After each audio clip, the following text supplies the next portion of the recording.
예, 스마트한 보험의 예, 박정태 지점장이고요. 스마트한 보험의 여기 김강민 예, 팀장입니다. 예, 안녕하세요. 안녕하십니까. 예, 오늘은 뭐 특별한 주제 없이 그냥 좀 보험 전반적인 내용에 대해서 좀 이러니 저러니 좀 말씀을 좀 드려보면 어떨까 해가지고 이제 오늘 시간 좀 만들어봤습니다. 제가 이제 출산한 지 10일밖에 안 됐잖아요. 그래서 이제 다들 하는 고민이실 텐데 저도 이제 혼자였고 이제 부부가 됐고 자녀가 태어났어요. 내 수입에 비례해서 저는 하고 싶은 게 많단 말이죠. 저축도 해야 되고 대출금도 내야 돼요.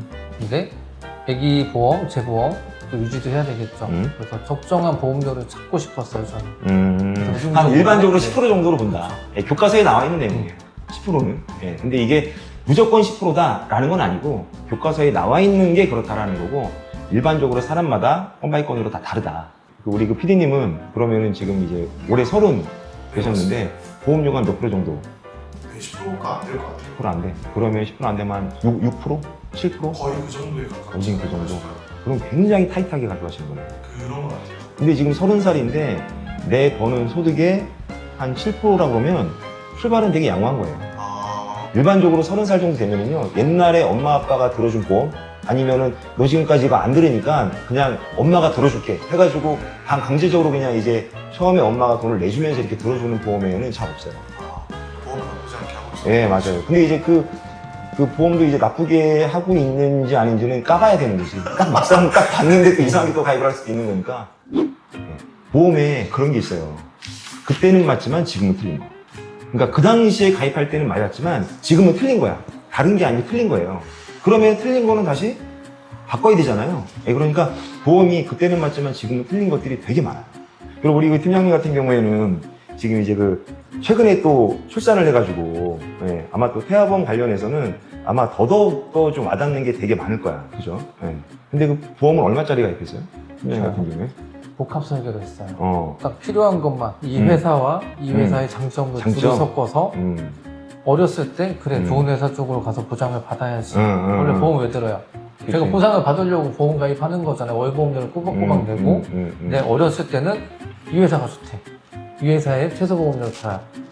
그리고 매년 물가가 오르잖아요. 그죠? 그래서 화폐 가치는 계속 떨어져도 진짜 빵빵하게 넣어줬어요. 막 진짜 중요한 담보들은 남들보다 훨씬 더 좋게 넣어줬어요. 근데 그 좋게 넣어준 건 좋게 넣어준 건데 그 이제 그 보험사를 달리해서 두 개를 같이 이제 동시에 가입을 했다라는 거예요. 평소 성격하고는 약간 좀 다르게 가입을 했네. 보통 평소 성격 같으면 그냥 막 가입하는 타입인데 자녀 거라고 그래도 신경을 좀 많이 좀 쓰긴 했나 보다. 와이프의 힘이 크죠, 이거는. 보통 그러면은 그 H사랑 그러면은 그 현대랑 그러면은 그 KB? 네, 맞아요. 그렇긴 하더라. 심지어 남들이 안 넣는 막 전이야, 통화방 아 진짜? 쭉 넣는데 아 근데 진짜 필요하기는 해. 근데 핵심은 불과 이제 몇 년이 지나면 가장 유명한 회사의 그 최소 보장 있잖아요. 그거는 그냥 몇 년만 쓰고 그냥 해지를 할 생각으로 결국 길게 만기를 끄는 그 빵빵한 그 보험은 애기한테 그러니까 온전히 가는 거죠. 약간 좀 온전히 계단식으로 가입을 그쵸. 시킨 거네. 계단식으로. 근데 보험료를 비교하면 남들보다 오히려 같거나 저렴할걸요? 뭐 이런 방법이 있는데 검색하면 잘 안 나와요. 근데 네. 지금 이제 출산을 한 지 얼마 안 돼가지고 보험이 있어가지고 든든한 게 좀 있어요? 있죠. 저는 최근에 그래도 뭐 병원 갔다 온 적도 있고? 제 업무 자체가 아시겠지만 제가 청구해드리는 거잖아요. 보험 청구가 많이 있지. 기본적으로 어제도 막 고객 산모님들이랑 통화하면 일단 딱 포인트는 그거예요. 신생아 때 잘 안 아파요. 처음에 아파서 나오지 않는 애가 8개월 때 어린이집 갔대요. 그때부터 이제 막 어린이집으로 시작으로 청구권이 진짜 많아지는 것 같아요. 그렇지. 어린이집 네, 보내면 맞아요. 진짜 많이 들어와. 네, 진짜 많이 들어와요. 딱 들어가면 아픈 애가 한 명 있으면 거기 확 돌아. 맞아요. 아 진짜예요. 네. 네. 뭐 장염, 뭐 전염병, 감기도 마찬가지고 특히 감기 진짜 많이 들어요. 그때도 거의 청구권의 대부분은 어린이집에서 시작돼요. 그리고 또 보험이라는 게 일단은 좀 매달 지출로 들어가는 거잖아요. 일단은 보장성 같은 경우에 저축성이 아닌. 그러면 일단 매달 내면서 생각지도 못했던 10만 원, 20만 원이 생기게 되면 거기에서 또 위안받는 것들이 또 굉장히 커요. 그거 있죠. 저도 그랬어요. 저도 되게 희한한 게 골절 진단비, 화상 진단비 그걸 안 집어넣었거든. 안 집어넣었는데 글루건을 하다가 그 글루건이 손에 떨어진 거예요. 근데 화상 같은 경우에도 표피만 이제 화상이 있는 게 있고 이 진피까지 화상이 되는 경우가 있어요.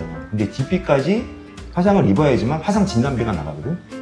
근데 그렇게 딱 병원에 가서 이제 처방을 받고 이제 이도 신재성 화상이라는 거를 얘기를 듣자마자 집에 와서 한 게 뭐야 보험약관 찾아봤어요. 화상도 이제 부정도 그렇고 그러니까요. 뭐 골절도 그렇고 네. 그럼 결국은 대체 그 보험비를 몇 퍼센트 정도로 해야지 이게 사실은 괜찮은 걸까요? 그래서 보통 처음에 시작은 피디님처럼 한 5에서 7% 정도 시작을 하지만 점점 늘어가는 게 보험이에요. 시간이 지나면서 보험에 대한 금액이 늘 수밖에 없어요. 그리고 또 제일 먼저 해결 하는 게 또 급여가 만약에 작아지거나 만약에 경제 상황이 안 좋아지면 또 제일 먼저 또 정리를 하는 게 또 보험이기도 하고, 보험을 해약을 하게 되면 또 환급분이라는 게 나오니까 그 돈 가지고 또 사용할 수가 있기 때문에. 근데 지금 이제 원래 마인드 자체가 보험이 위험에 대한 해지를 하는 거기 때문에 원래 골절 진단이나 화상 진단비 같은 경우에 크게 의미 없어요.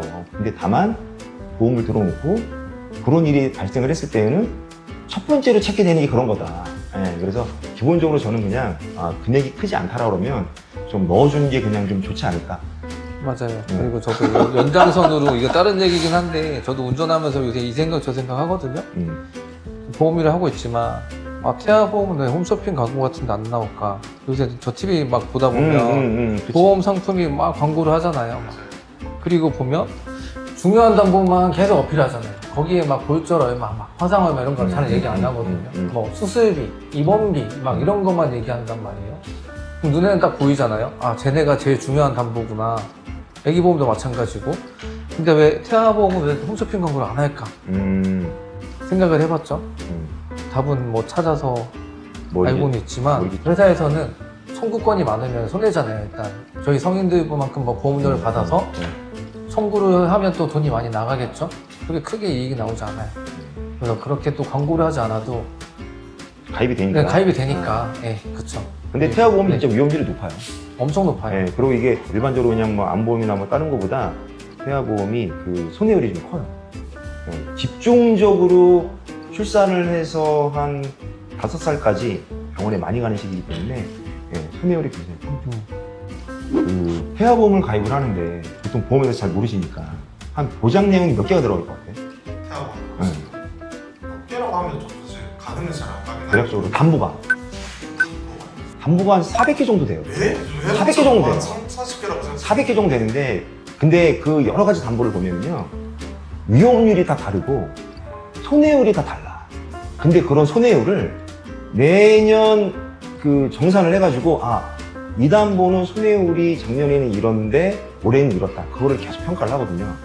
근데 그런 정보를 받아가지고 손해율이 높은 거 위주로 가입을 하는 것도 되게 좋아요.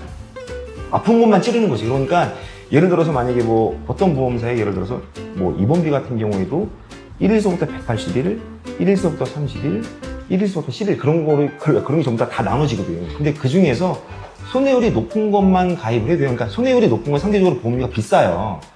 근데 그 손해율이 높은데도 아직 보험료에 이렇게 그 반영이 안 된 것들이 있거든요. 한때는 그것만 가지고 고객분한테 얘기를 한 적이 있어요. 이거 손해율이 이거고 담보별로 이런데 요거는 이렇게만 가입을 하면 회사에서 굉장히 아파하는 내용들이다. 그럼 이렇게 가입하면 상대적으로 아파하는 사람이 있다는 얘기는 반대쪽에서는 좋아하는 사람이 있다는 얘기잖아요. 그러니까 그렇게 가입을 하시라고 많이 권해드렸어요.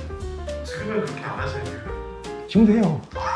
지금도 해요. 지금은 그렇게 말씀 안 하시는 것처럼 말씀하시는 근데 말씀을 그렇게 안 하는 거지. 아. 예, 왜냐면 이제 그 담보를, 그 한 400개 되는 담보를 다 가입도 안 될 뿐더러 그거를 다 일일이 설명도 안 되고 어느 정도 괜찮은 걸 추려서 계속적으로 이렇게 일을 하다 보면 이제 추적되는 데이터들이 있을 거 아니에요.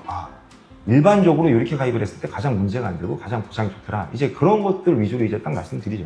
예, 근데 그게 이제 위험률들이 전부 다 높은 것들이에요.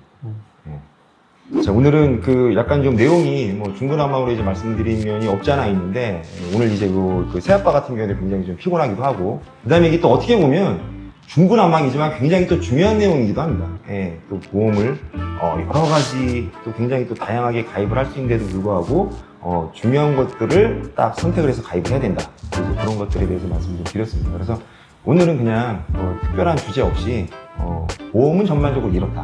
보험은 한 내 소득이 한 얼마 정도 좀 가져가는 게 좀 좋을 것 같다. 예, 그런 것들에 대해서 말씀을 좀 드려봤습니다. 예, 도움이 좀 되셨으면 좋겠네요. 네. 자, 그 마무리 좀 해주시죠. 그냥 자고 싶다. 예. 아니, 지금 출산한 지 얼마 안 돼가지고 어저께도 잠을 못 잤대요. 그래갖고 오늘 또 촬영 날이기도 한데 지금 어거지로 지금 이제 끌려와서 지금 찍히는 거라 어거지는 아니고요. 좀 양해 좀 부탁드리겠습니다. 네. 자, 스마트한 보험의 박정태 지점장이었고요. 스마트한 보험의 김강민 팀장이었습니다. 네, 감사합니다. 예.